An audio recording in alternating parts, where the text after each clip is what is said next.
Um feliz sábado para vocês, sejam bem-vindos. Estamos muito felizes porque hoje, nas igrejas adventistas ao redor do mundo, nós celebramos o Dia Mundial dos Desbravadores. Pode ser que para alguns de vocês esse conceito ou esse ministério não seja tão conhecido ainda, coisa que nós pretendemos resolver hoje, para que todos conheçam definitivamente. Este é um dos ministérios da Igreja Adventista do Sétimo Dia, e ele é um ministério voltado aos juvenis e adolescentes a partir dos 10 anos de idade até os 15 anos.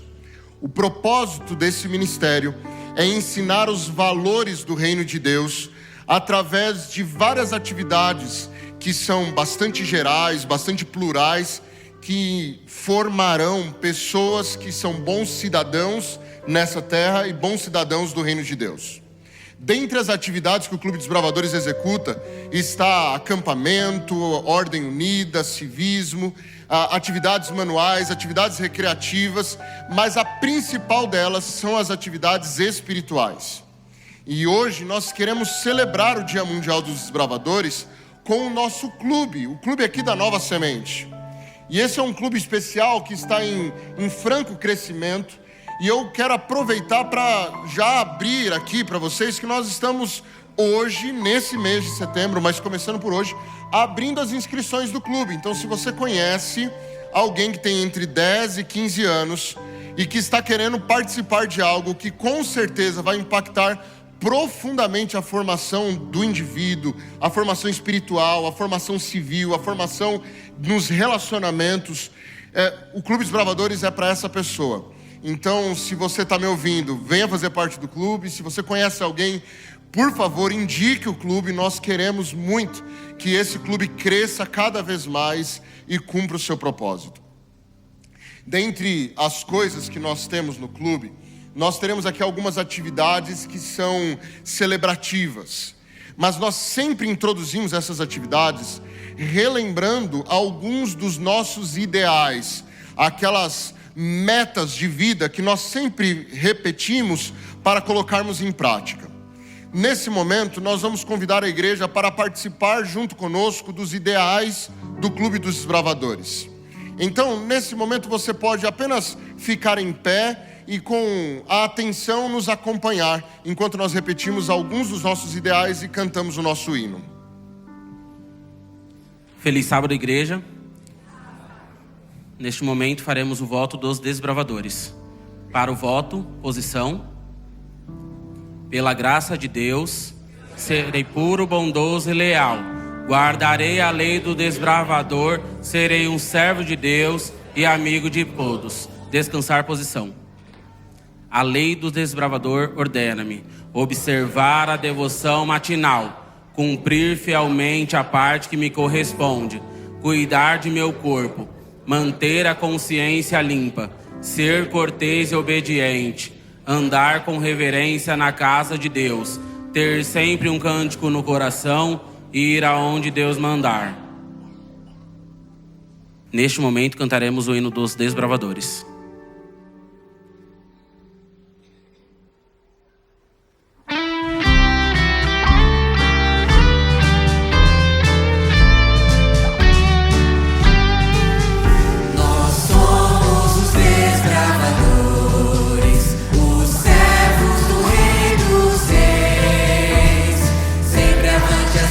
Marchamos fiéis à sua vez.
Você pode me acompanhar numa breve oração? Deus querido, nós te agradecemos porque neste sábado nós temos a oportunidade de, em tua presença, celebrar um ministério que tem sido responsável pela condução de tantos juvenis e tantos adolescentes aos teus pés, Senhor. Louvado seja o teu nome por este ministério, o Clube dos Desbravadores. Obrigado pelo clube que nós temos em nossa comunidade, em nossa igreja, Clube Nova Semente. Obrigado porque nós temos visto vários desses juvenis e adolescentes amadurecendo na fé. E hoje, em gratidão a Ti, nós queremos dizer ao Senhor que o Senhor é bom demais e nós rendemos tudo que somos em Tua presença por causa disso. É o que nós oramos em nome de Jesus. Amém. Você pode se colocar assentado, por gentileza. Nós vamos seguir aqui com alguns breves minutos, apenas para fazermos um momento aqui que é muito importante na vida de um desbravador. Todo desbravador, ele começa a participar do clube, a aprender a base, os ideais do clube, mas chega um momento em que ele é oficialmente recebido como desbravador neste clube, neste ministério. O símbolo máximo do nosso clube é este lenço amarelo que vocês veem nos nossos pescoços. Este lenço representa os ideais mais excelentes do clube. E ao usá-lo, nós declaramos para todos que aqui estão que nós queremos colocar em prática tudo que vocês ouviram no nosso voto e na nossa lei, sempre. E hoje nós queremos receber como desbravadores oficialmente 2 pessoas neste momento. Tem uma terceira, mas é para um outro momento, mas neste momento 2 pessoas, que é a Ágata e a tia Aida. E eu queria pedir que vocês 2 viessem à frente, por favor.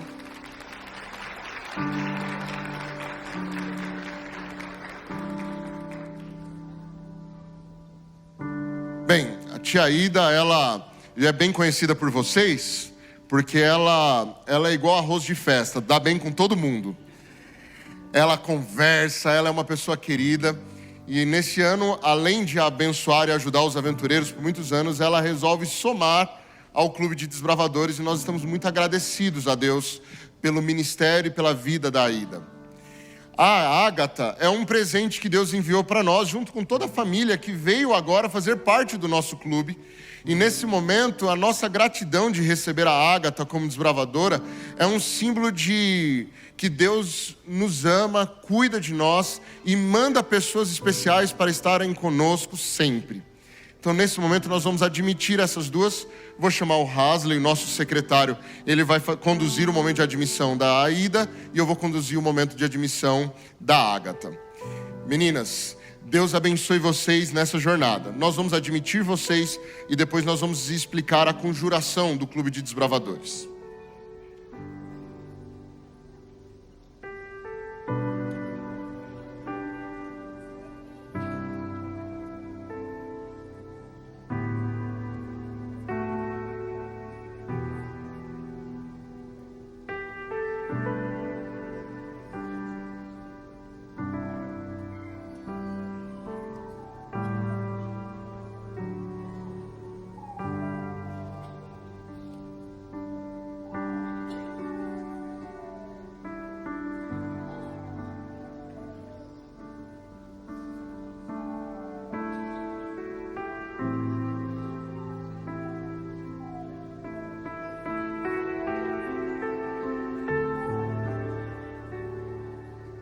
Ágata e Aida, esse lenço não pertence a vocês.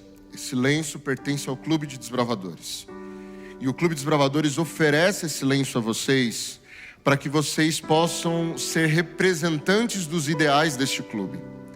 Isso significa que no dia em que vocês, por uma escolha pessoal, não quiserem mais seguir os ideais desse clube, esse lenço precisa ser devolvido ao clube, porque ele tem uma representação gigantesca desses ideais.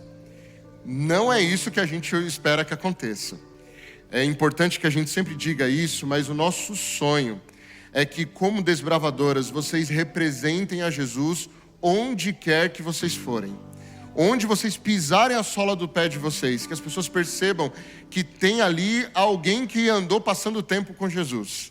E que essas pessoas se sintam abençoadas por estarem na presença de vocês.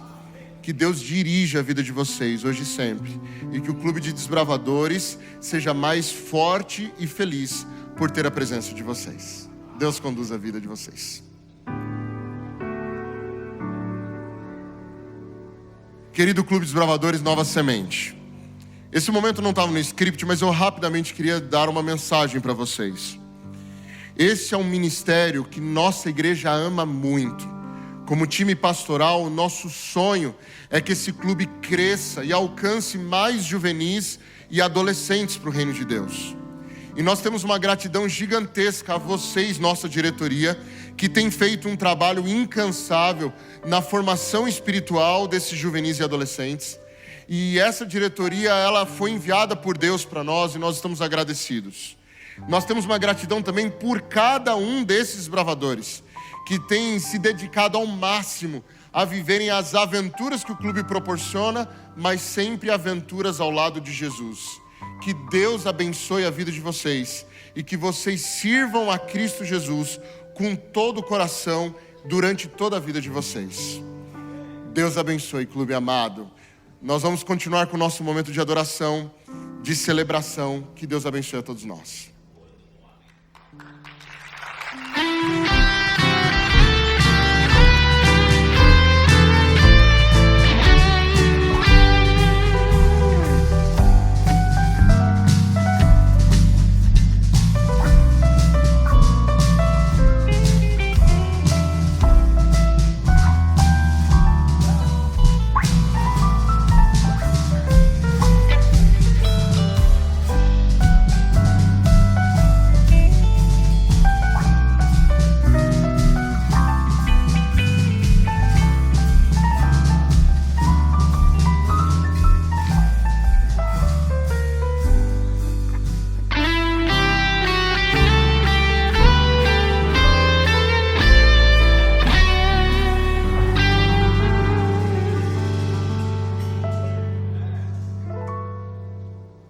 O livro dos Salmos é um dos livros mais belos que nós temos na Bíblia. A prova disso é que Martinho Lutero certa vez disse que os Salmos são como a Bíblia em miniatura. Um outro teólogo alemão, chamado Johannes Arne, ele disse que aquilo que o coração é para o homem, os Salmos são para a Bíblia. Tamanha a riqueza que eu e você encontramos nesse livro. E eu quero ler com vocês alguns versos do Salmo 116.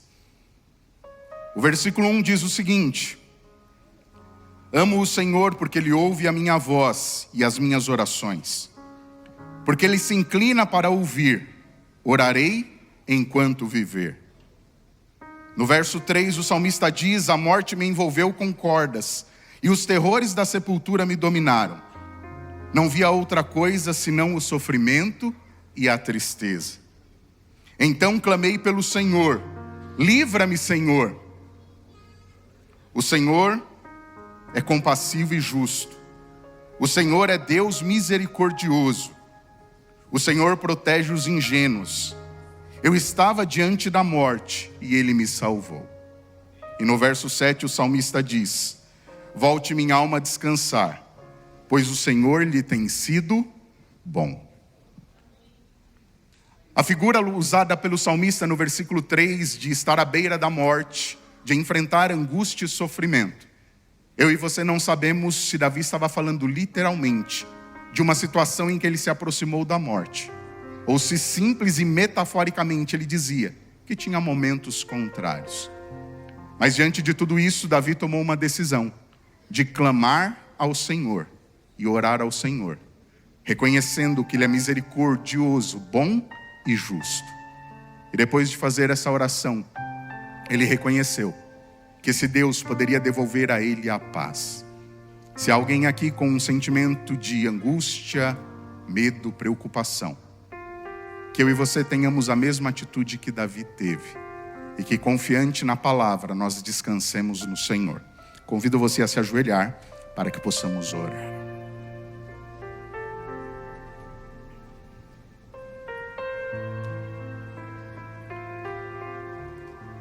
Bom Deus e Pai, Mais uma vez nos prostramos diante do Senhor e o fazemos em atitude de reverência e humildade, reconhecendo que estamos diante do Rei dos Reis, o Senhor de todo o universo, o nosso Deus. Louvado e exaltado seja o teu nome por toda a eternidade. Deus eterno, baseado em tua palavra, nós podemos expressar nessa manhã, assim como o salmista, que nós te amamos. E é por isso que nós estamos conversando com o Senhor nesse momento, através dessa oração. Obrigado, bom Deus e Pai, pelas bênçãos concedidas, pelo seu cuidado, por sua proteção. Obrigado porque tu nos trouxeste aqui mais uma vez. Ó Deus eterno, continua falando conosco. Se manifeste a cada um de nós, mais uma vez pedimos. Mas Deus eterno, se assim como Davi, há alguém aqui que está passando por algum tipo de incômodo, luta, sofrimento, angústia, alguma situação que tem lhe roubado a paz, que assim como tua palavra nos orienta e exorta, possamos fazer como Davi, clamar ao Senhor: livra-nos, Pai, traz-nos solução, resposta, direção. E que bom Deus e Pai, confiados em tua palavra, possamos desfrutar como Davi disse, de descansarmos no Senhor e entender que tu caminhas conosco.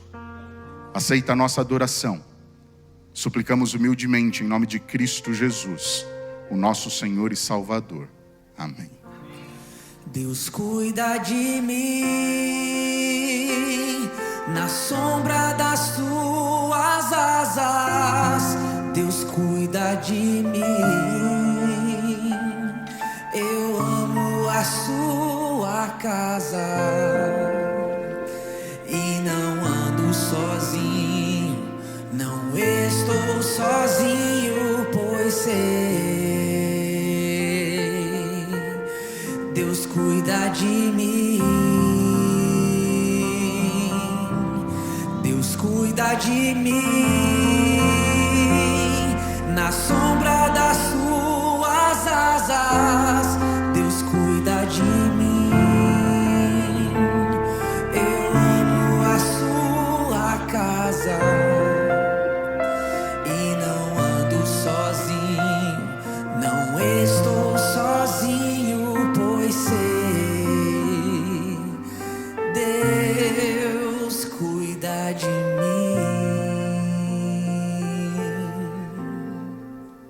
A bênção de Deus está profundamente ligada à fidelidade. Olhemos para Abraão, um exemplo claro de fidelidade. Quando Deus o chamou para sair de sua terra e deixar a sua parentela, Abraão obedeceu sem hesitar. Ele foi fiel àquilo que Deus determinou, mesmo sem saber exatamente o que o aguardava. Deus honra a fidelidade, e as promessas dele para aqueles que são fiéis são grandiosas. A maior de todas as bênçãos é a salvação. Em Mateus capítulo 24, verso 45, Jesus nos fala sobre a fidelidade na parábola dos dois servos. Quem é o servo fiel e prudente, que o Senhor colocou sobre a sua casa para dar sustento em tempo oportuno? Bem-aventurado aquele servo que, quando o Senhor voltar, o encontrar agindo assim. O que isso nos revela? Que aquele que é fiel a Deus verá uma bênção maior manifestada em sua vida. Da mesma forma, na parábola dos talentos, Mateus 25, 23, Jesus reforça esta promessa: servo bom e fiel, foste fiel no pouco, sobre o muito te colocarei. A fidelidade, mesmo nas pequenas coisas, abre as portas para que Deus nos confie muito mais. Nossa obediência e perseverança em tempos de escassez ou dificuldade nos prepararão para uma recompensa ainda maior. Apocalipse capítulo 2, verso 10 nos faz uma promessa da vida eterna: ser fiel até a morte e dar-te-ei a coroa da vida. A fidelidade a Deus, mesmo diante dos desafios mais extremos, leva-nos à maior de todas as recompensas, a vida eterna. Portanto, se permanecermos fiéis, Deus tem bênçãos guardadas para nós, bênçãos maiores do que podemos imaginar. prepare-se para ver essas bênçãos se manifestarem em sua vida. Deus está pronto para revelar suas maravilhas a você. Receba essa palavra e continue firme, confiando de que a fidelidade a Deus sempre será recompensada abundantemente. Que essa promessa nos inspire a sermos constantes, mesmo no pouco, pois o muito está por vir. Neste momento, os diáconos passarão as salvas e você pode contribuir também através da chave Pix exibida no telão. Para aqueles que nos acompanham pela internet, também pode contribuir através do QR Code que está sendo exibido neste momento na tela. O e-mail que é a nossa chave Pix também é o e-mail para o qual o comprovante deve ser enviado, especificando se essa doação é dízimo ou se é oferta. Lembrando que nós estamos na construção da nossa nova sede, o projeto 48. Para aqueles que almejam, desejam participar, basta acrescentar 48 centavos para que possamos identificar que a sua doação tem esse fim.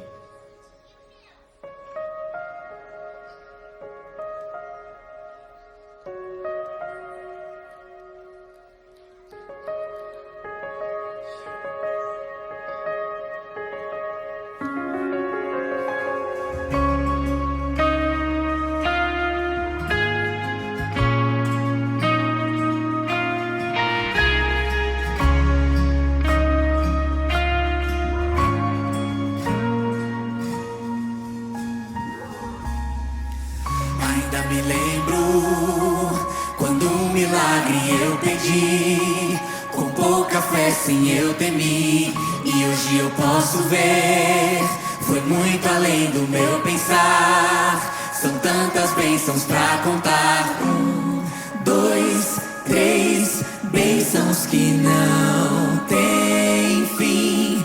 Perco as contas e agradeço o que fez por mim. Deus, eu tenho tantas bênçãos, posso em minha vida enxergar. Quanto mais vejo os detalhes, só bondade posso encontrar. Pai, enquanto eu viver, sempre irei me lembrar. Ainda que sejam infinitas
Grande Deus, maravilhoso Pai, obrigado, Senhor, pela oportunidade de estarmos aqui em Tua casa para juntos louvarmos e exaltarmos o Teu excelso nome.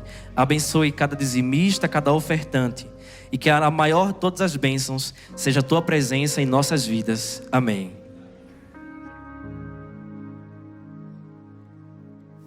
Como o pastor falou, no primeiro culto nós tivemos 2 batismos, amém?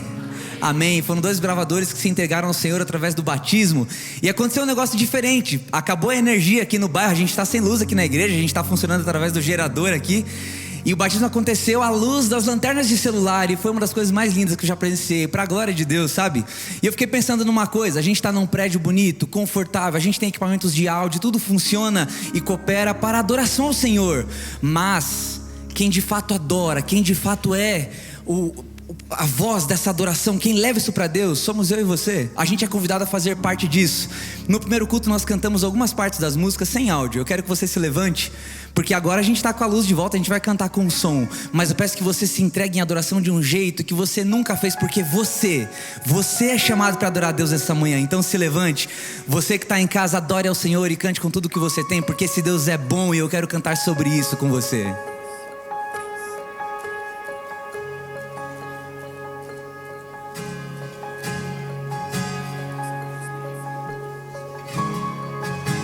Os homens começam junto comigo assim: te amo, Deus, tua graça nunca falha. Todos os dias eu estou em tuas mãos. Desde quando me levanto até eu me deitar, eu cantarei da bondade. E agora eu quero ouvir a igreja cantar só você. Ele é fiel.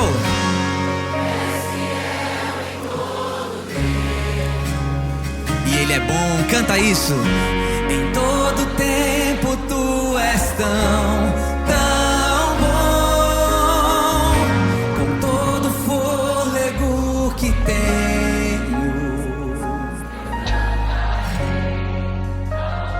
Amém. Te amo,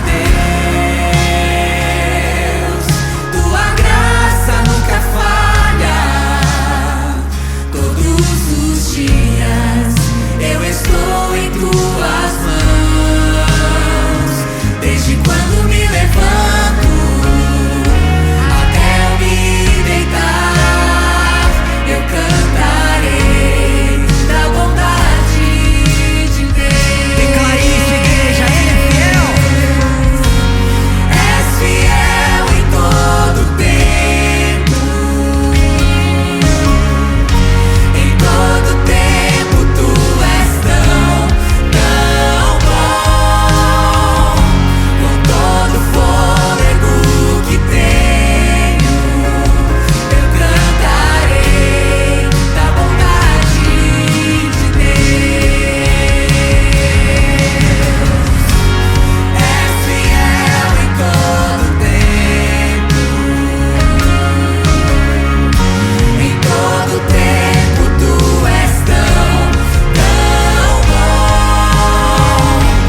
verdade absoluta. Ele é bom. Ele é bom. Amém.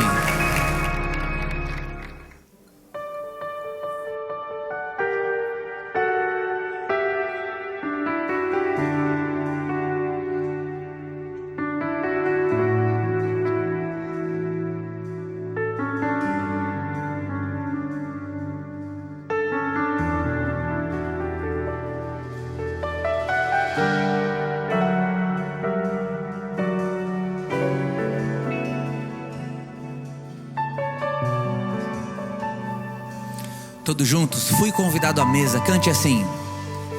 Fui convidado à mesa, larguei minhas defesas e vim reconhecer, não merecia estar aqui. Comigo eu trouxe amigos, felizes ou feridos, gente que escutou esse chamado e aceitou. E é tão bom saber. E é tão bom saber que há lugar aqui. A graça nos chamou à mesa do Senhor. Agora só a igreja canta. Há lugar. Há lugar na casa. Há perdão. Quando nós estamos juntos. Abraça quem está do teu lado e canta isso. A esperança na casa. Recomeço. Reunidos nele. Amém. De Deus Pai.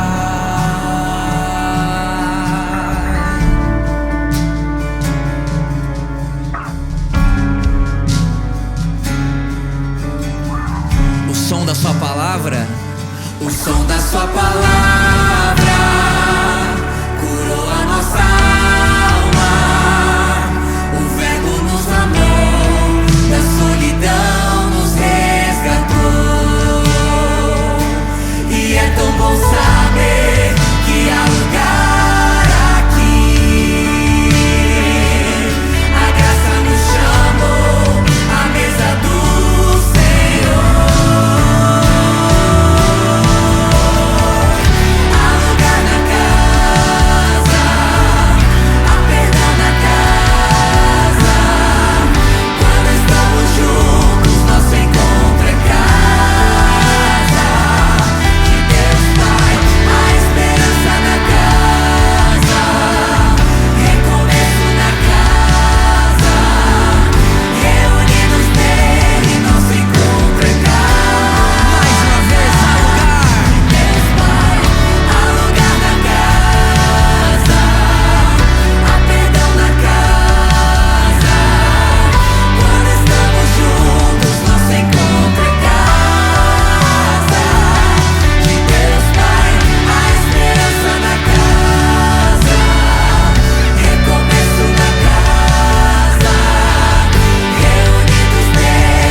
juntos, nosso encontro é casa de Deus Pai, a esperança na casa, recomeço na casa, reunidos nele, nosso encontro é casa de Deus Pai.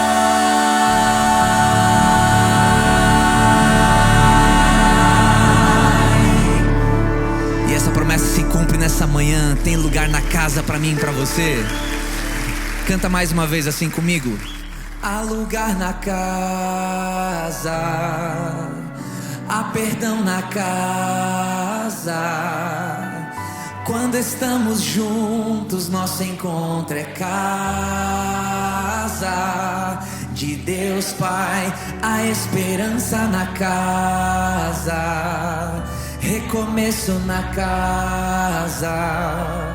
Reunidos nele, nosso encontro é casa.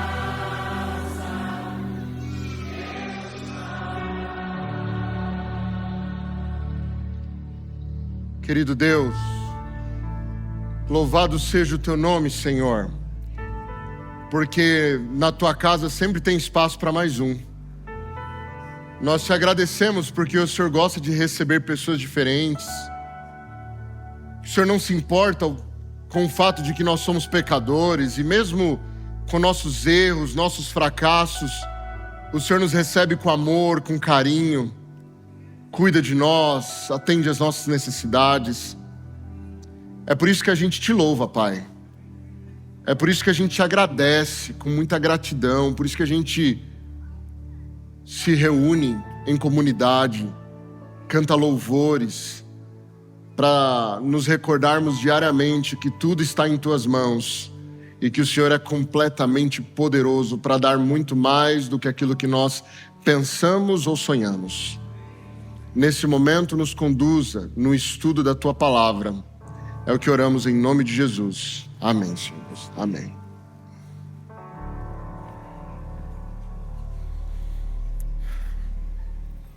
Que sábado, hein? Que sábado. Feliz sábado, gente. Mais uma vez. Sejam todos bem-vindos à Nova Semente. Nós somos uma comunidade da Igreja Adventista do Sétimo Dia e temos o propósito de vivermos sempre uma experiência real e transformadora com Deus.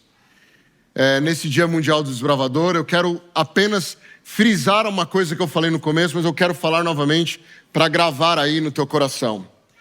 Volta e meia a gente entra em contato aqui na Nova Semente com pessoas que frequentam a Nova Semente por algum tempo, mas que não sabem que nessa igreja, nessa comunidade, nós temos um clube de desbravadores.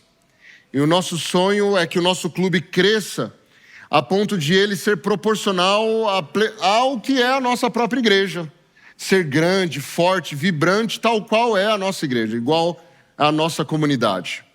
E eu quero dizer que nós estamos com as inscrições do clube abertas e que nós sonhamos que você, que gostaria de ser desbravador, procurasse qualquer um desses que tem camisa branca e lenço e dissesse assim: olha, eu quero ser desbravador. Basta ter entre 10 e 15 anos, não importa nada mais, só a sua idade. Não importa se você é católico, batista, presbiteriano, assembleano, não importa a sua religião, não importa absolutamente nada a não ser o fato de que você tenha a idade para participar do clube. Então sejam bem-vindos, participem, caso seja o desejo de vocês. Hoje eu gostaria de conversar com vocês um pouquinho sobre uma história bíblica que fala muito alto ao meu coração. Jesus era um contador de histórias. E essa história está em Mateus capítulo 13. E se você puder me acompanhar aí com a sua Bíblia, o seu celular, o seu acesso aí, abra a sua Bíblia em Mateus capítulo 13, que é um capítulo onde Jesus conta muitas histórias. E nesse capítulo, ele introduz o capítulo contando uma das histórias mais conhecidas, que é a história ou a parábola do semeador. E a Bíblia diz o seguinte, Mateus 13, verso 1. Mais tarde, naquele mesmo dia, Jesus saiu de casa e sentou-se à beira do mar. Logo, uma grande multidão se ajuntou ao seu redor. E então ele entrou num barco, sentou-se e ensinou o povo que permanecia na praia. Jesus contou várias parábolas como esta. Um lavrador saiu para semear. Enquanto espalhava sementes pelo campo, algumas caíram à beira do caminho, e as aves vieram e as comeram. Outras sementes caíram em solo rochoso, e não havendo muita terra, germinaram rapidamente, mas as plantas logo murcharam sob o calor do sol e secaram, pois não tinham raízes profundas. Outras sementes caíram entre espinhos, que cresceram e sufocaram os brotos. Ainda outras caíram em solo fértil e produziram uma colheita de 30, 60 e até 100 vezes maior que a quantidade semeada. Quem é capaz de ouvir, ouça com atenção. Essa é a história. Essa é a parábola que Jesus contou. É importante entender por que Jesus contava parábolas. E a razão do porquê Jesus contava parábolas está bem associado aos livros onde essas parábolas de Jesus costumam aparecer. Nós temos na Bíblia 4 evangelhos que narram a história de Jesus. Um evangelho, a palavra evangelho significa boa nova, boa notícia. E cada um desses evangelhos narram a boa notícia da vinda de Cristo Jesus a esse mundo. O fato é que esses 4 evangelhos, eles têm similaridades e têm diferenças.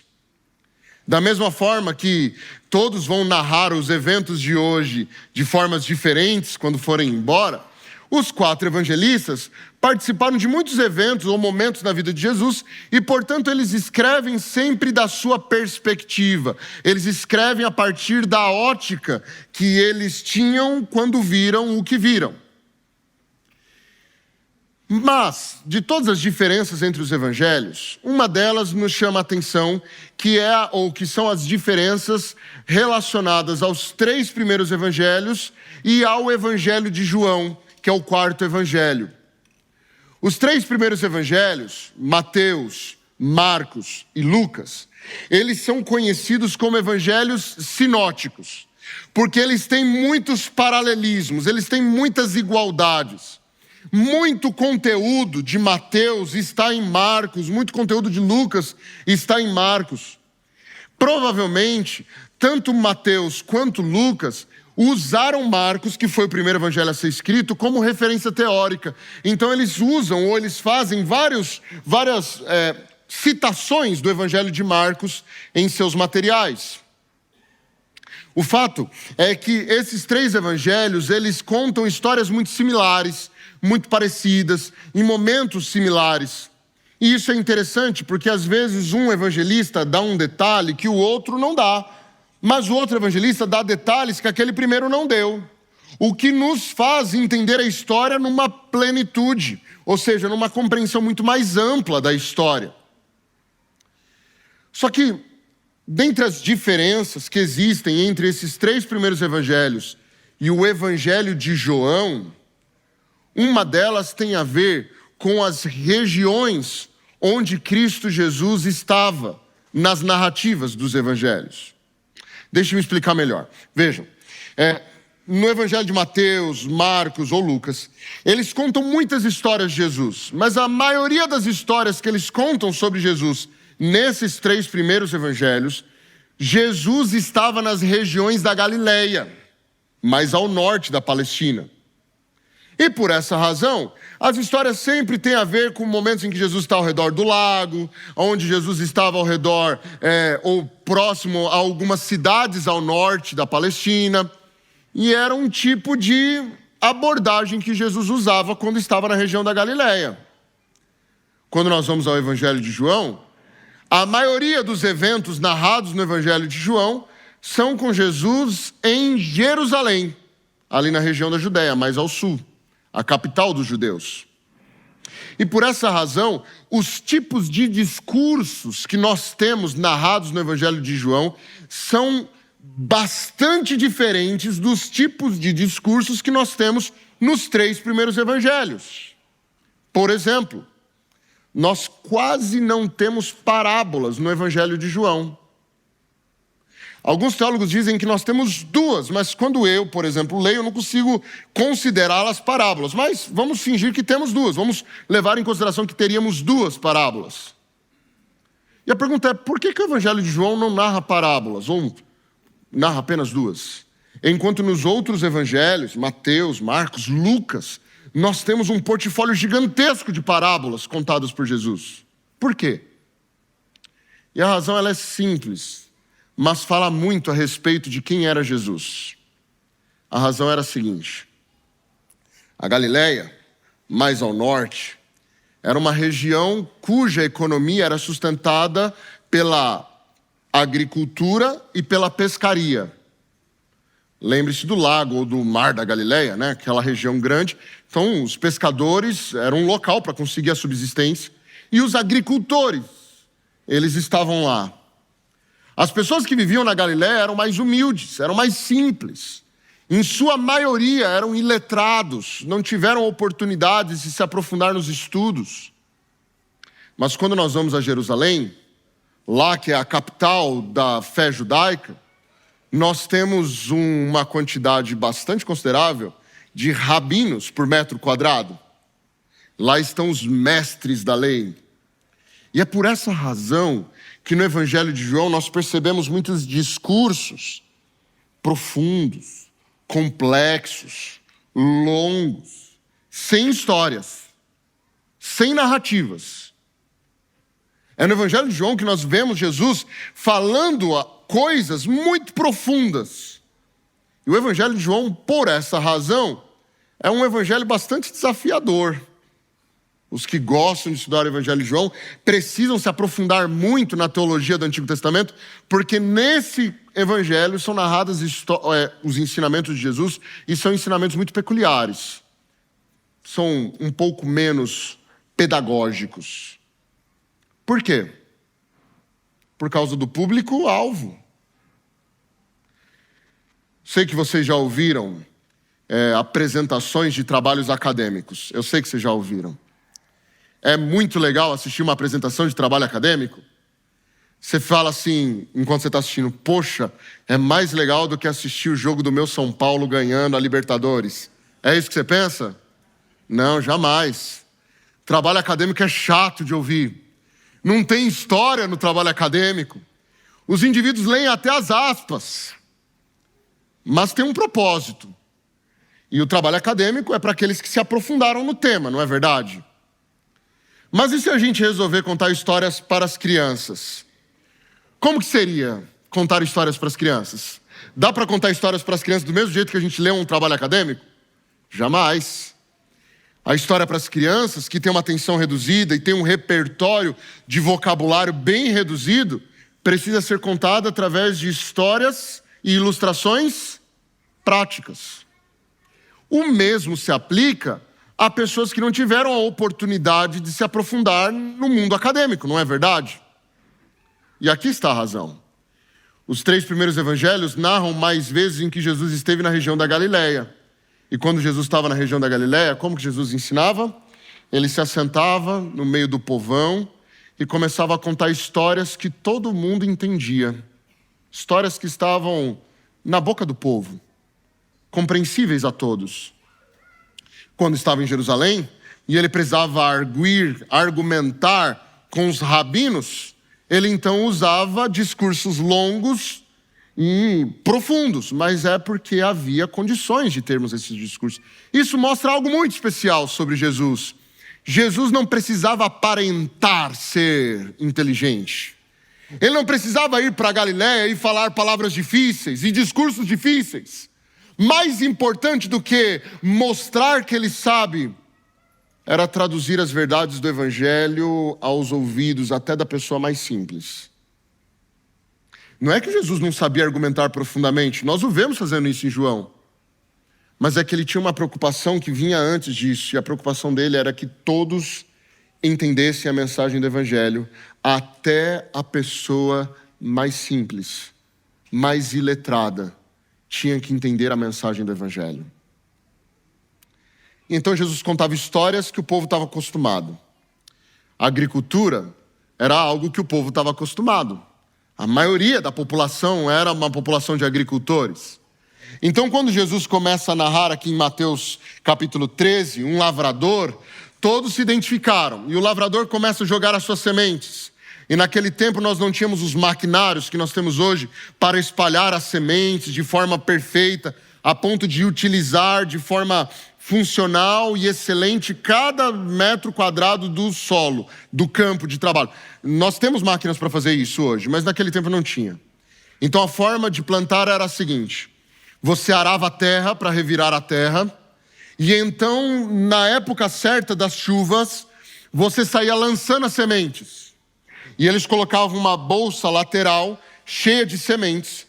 E o bom lavrador era aquele que sabia espalhar. No ato de jogar, eles sabiam espalhar melhor as sementes. E não é fácil. Eu já tentei fazer isso em casa. Peguei um saquinho de pipoca e deu trabalho tirar debaixo da geladeira. Não é fácil. Elas ficam tudo em linha, assim, se você não é habilidoso. Mas o bom lavrador fazia isso com facilidade. E ele saía espalhando as sementes. E ele jogava. E por razões óbvias dessa técnica, as sementes às vezes caíam em locais indesejados, não é verdade? Elas não caíam sempre no melhor solo possível. E Jesus narra alguns desses solos. O primeiro deles era a terra de caminho, porque algumas sementes caíram à beira do caminho. Só que a terra de caminho é uma terra compactada, é uma terra dura. E por ser terra dura, a semente não penetra, e por não penetrar, as aves do céu tiveram o almoço do dia. Elas vieram, comeram as suas sementinhas e foram embora. Uma outra parte das sementes caíram em solo pedregoso. Tinha até alguma camada de terra, mas pela quantidade de pedras naquele solo, as plantinhas brotavam, começavam a crescer, mas por ter uma camada de terra muito fina, e elas não conseguirem levar as raízes mais para o fundo, quando vinha um sol forte, elas eram queimadas. O terceiro tipo de solo foi o solo cheio de espinhos ou ervas daninhas, que são plantinhas que roubam os nutrientes da terra, sugam a energia da terra, sugam a umidade da terra, fazendo com que a plantinha, que era o alvo daquele lavrador, não conseguisse ter plenitude de crescimento. E por fim, nós temos o solo bom, que era o solo que estava bem arado, não tinha pedras, não tinha ervas daninhas, então a sementinha conseguia crescer, se fortalecer e por fim frutificar. Deixa eu fazer uma pergunta para você. O que significa essa história? Até agora, nada. Jesus só narrou algo que aconteceu no dia a dia. Até agora essa história não significa nada. Ele não explicou qual era a ideia dele na história. Alguém pode ter olhado e falar assim, não, sim, Jesus, eu sei, isso aí acontece mesmo. E o que significa? Até agora, nada. E os discípulos vieram falar com Jesus a respeito, e enquanto eles conversavam com Jesus a respeito, Jesus resolveu explicar a história para eles. E você pode acompanhar isso no verso 18. E no verso 18 Jesus explica.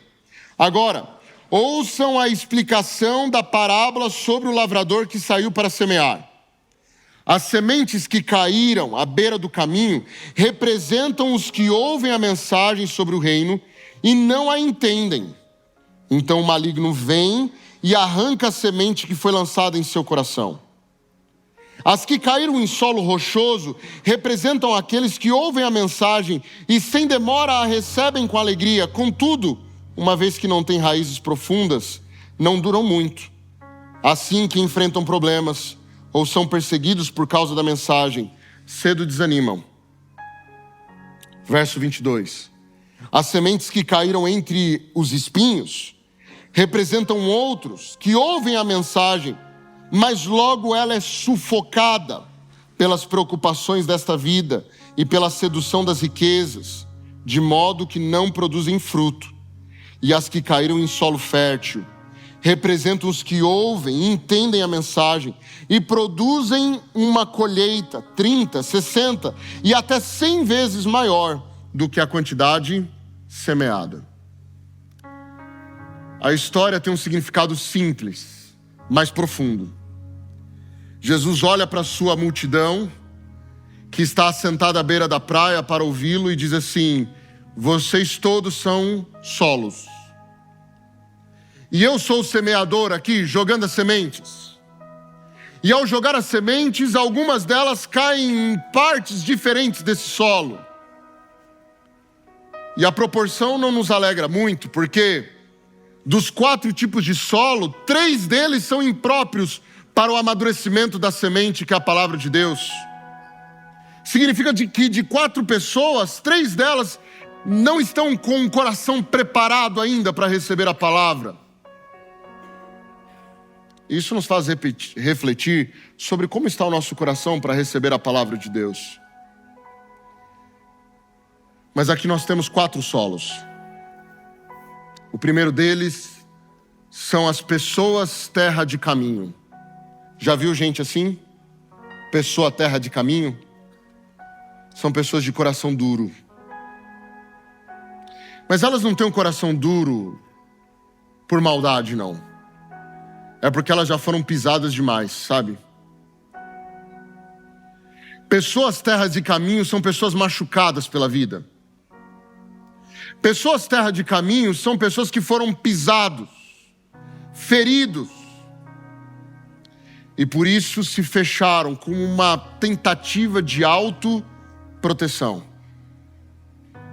Talvez a pessoa terra de caminho tenha sido pisado por uma religião tóxica.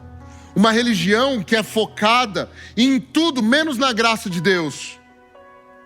Uma religião que julga, que recrimina, que acusa ao invés de oferecer salvação, graça e misericórdia. E talvez alguns dos que aqui estão, feridos por esse tipo de religiosidade tóxica, são terra de caminho. A partir daí a gente até pode lançar a semente. Cristo lança a semente de sua palavra em teu coração, mas você está com o coração fechado, porque você foi profundamente ferido. Talvez as pessoas terra de caminho foram feridos por pessoas tóxicas. Existem pessoas tóxicas no mundo? Existe. São pessoas que deixam o ego dirigir a própria vida e ferem os outros, só para se sentirem superiores. E a pessoa ferida, traída, humilhada, machucada, fecha o coração e começa a repetir a máxima de que não existe amor no mundo. Será que esse é o teu caso? Você é terra de caminho. Está com o coração fechado, na tentativa de se proteger de um novo alguém que possa machucá-lo novamente. Mas talvez a gente também seja terra de caminho, pisados por circunstâncias tóxicas. Uma morte, uma situação de furto, uma situação de perda, fere o coração, fecha o coração. Queridos, corações fechados é ambiente de trabalho do inimigo de Deus. Na parábola que Jesus conta, a semente caía no solo de caminho, mas por não conseguir penetrar na terra, os passarinhos vinham e levavam a semente embora. E Jesus explica que esses passarinhos são uma representação daquilo que o inimigo faz. Quando a palavra cai no coração de alguém que está fechado, a palavra não penetra e o inimigo de Deus leva embora. Você está com o coração ferido? Hoje é o dia de amolecer esse coração para receber a palavra de Deus. O segundo tipo de solo era o solo rochoso, superficial. E nós temos pessoas que têm coração solo rochoso.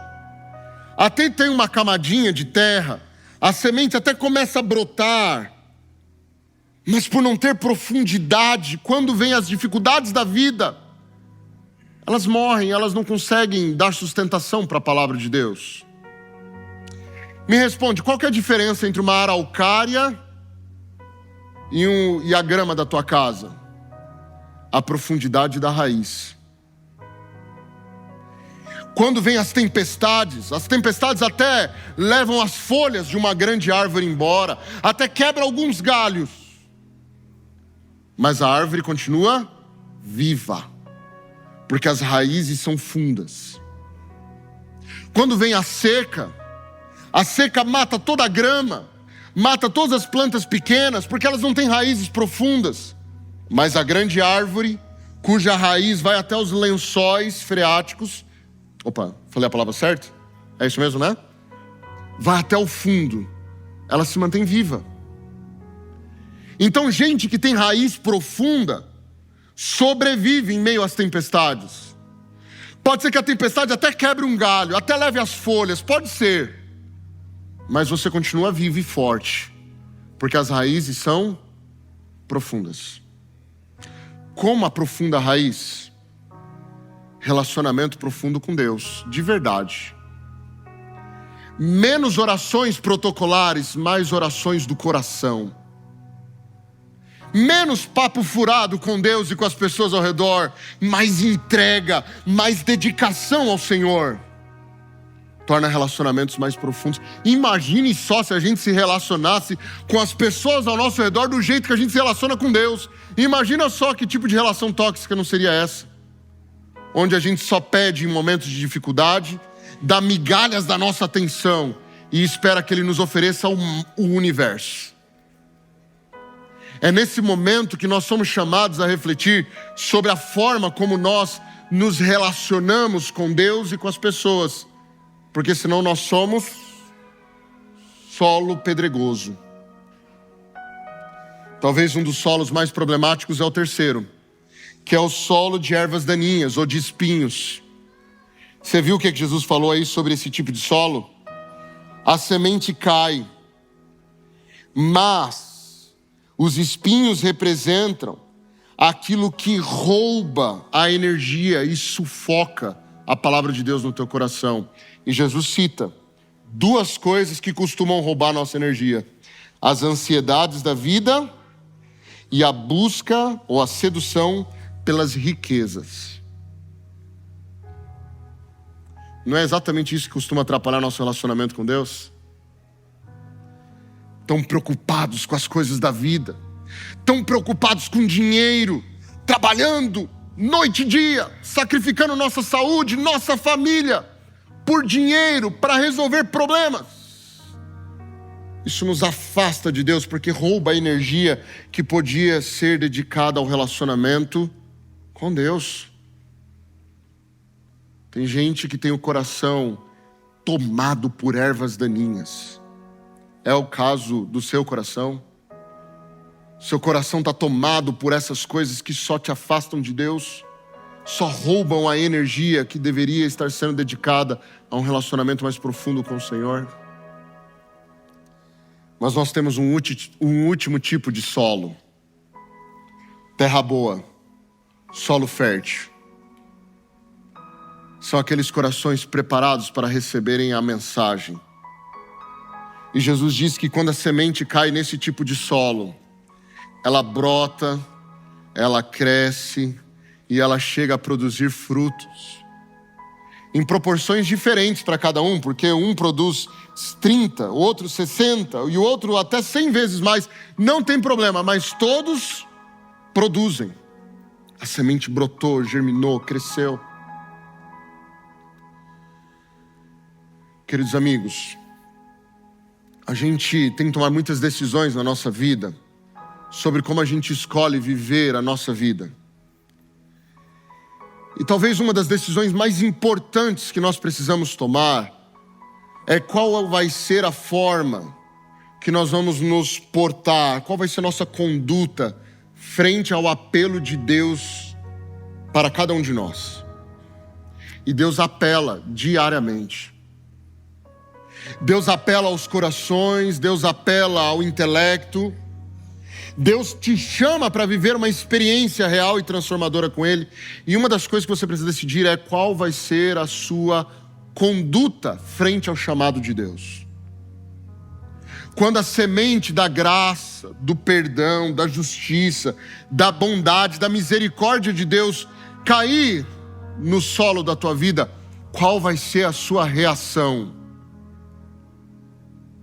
Você vai se manter como terra árida, seca, dura? Você vai deixar que a sua relação com Deus seja superficial, como terra pedregosa? Você vai permitir que as ervas daninhas roubem a energia que deveria ser dedicada a um relacionamento mais profundo com Deus?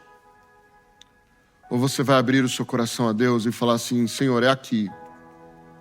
Pode brotar, pode crescer, pode produzir os frutos que tem a ver com o teu espírito. É nesse convite de vivermos esse relacionamento com Deus, que eu te chamo a uma conduta de rendição ao Senhor. Nós vamos cantar agora sobre essa entrega ao Senhor. Entregar-se ao Senhor com todo o coração, vivendo com Ele um relacionamento transformador. E enquanto nós cantarmos sobre essa entrega, faça para si mesmo a pergunta: qual tipo de solo eu tenho oferecido ao Senhor? Qual tipo de ambiente a palavra de Deus pode encontrar para brotar? Te garanto que isso fará a diferença entre a sua vida hoje e a sua vinda no futuro, no porvir. Que Deus te abençoe.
Vamos orar?